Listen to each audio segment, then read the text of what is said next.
they design the experience in such a way that they get the most out of you without you being aware of it. And ultimately, when you leave, regardless of whether you leave just with your carton of milk, or you leave with 25 things that you never intended, the process of getting in, getting what you need, and getting out is a really, really seamless one. And something you want to repeat. You go back again. We've also been to stores, could be a Coles, could be a Woolies, where the queues are 10,000 miles long. It's one you've not been to before, and we don't go back. We'll choose to go to a different store. We all have our favourite. There's a reason we have a favourite. Right? That's what's called building experience. The problem we have with digital is it's not that simple. I don't have one store. I don't have one route in and one route out. I don't have one set of checkout options. I don't have one set of front-end displays. Digital is really complicated.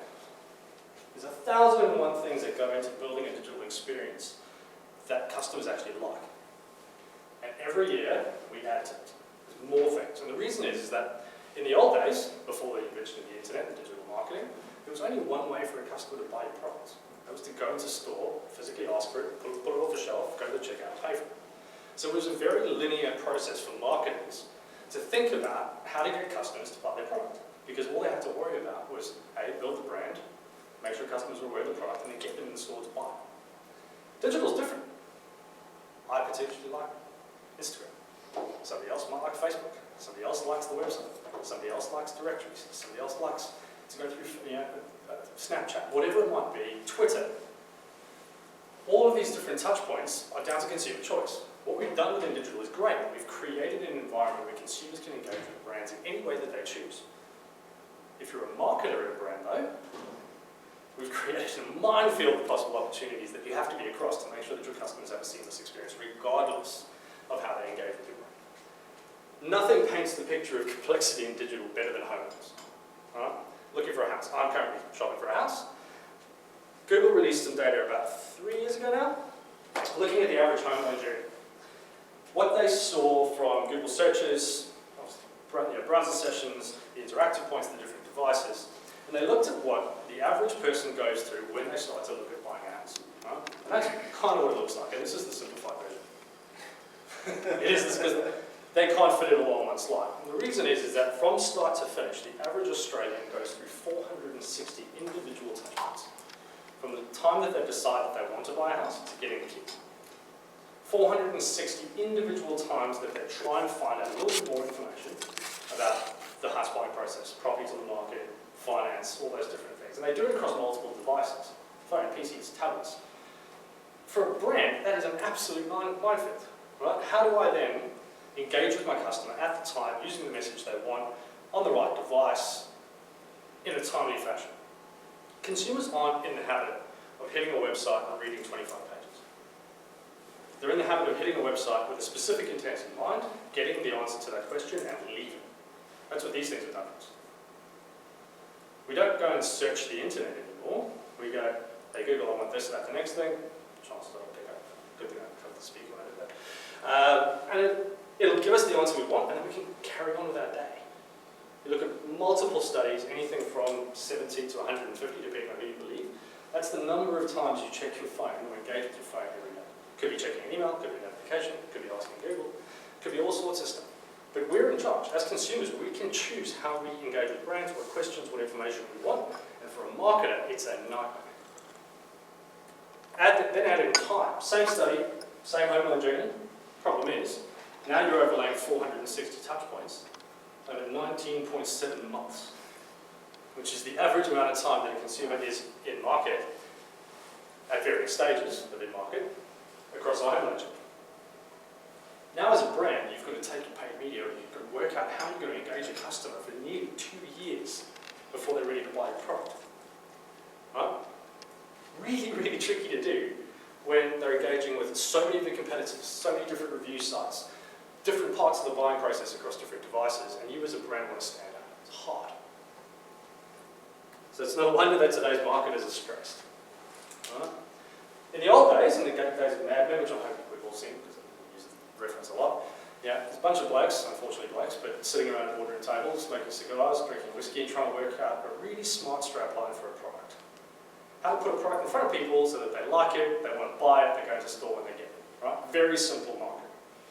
Today's marketers don't have that luxury.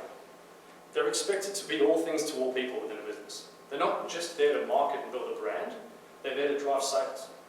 They're there to analyze audiences. They're there to crunch numbers and data. They're there to try and inform product development. All of these individual things basically add stress to a marketer's plate. And the reason it adds stress is they can't focus on marketing. They can't focus on building a brand. The number one stress point for today's market is that. Sales targets. Building a brand takes time. Reporting this quarter's profit earnings to the CEO doesn't.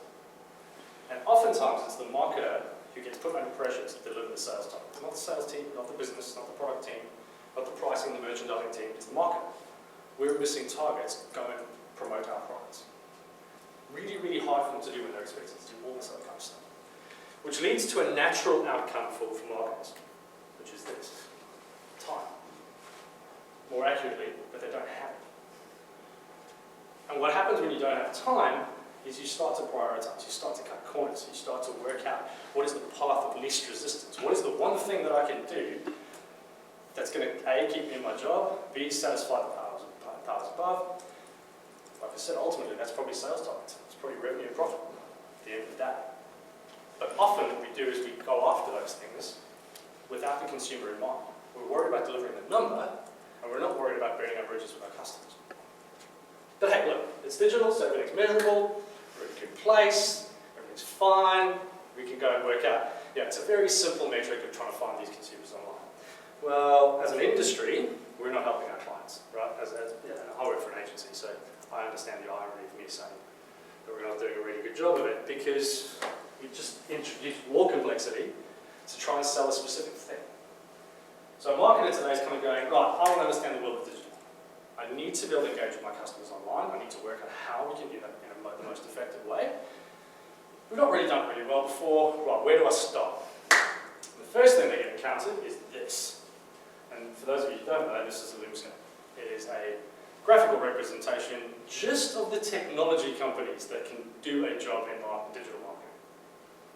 We're not talking about inventory sources. You're not actually buying any advertising space. This is just the underlying tech that you could use to do various different things.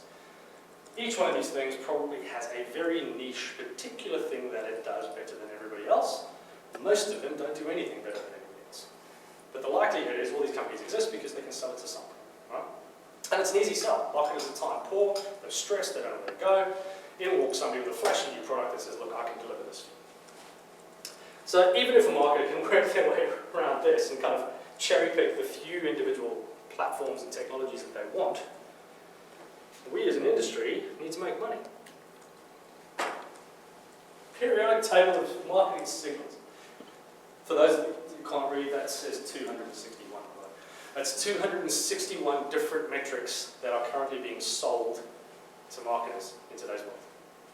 And the reason those 261 exist is because you divide those by all those companies on the previous slide, and somebody can sell you something all the time.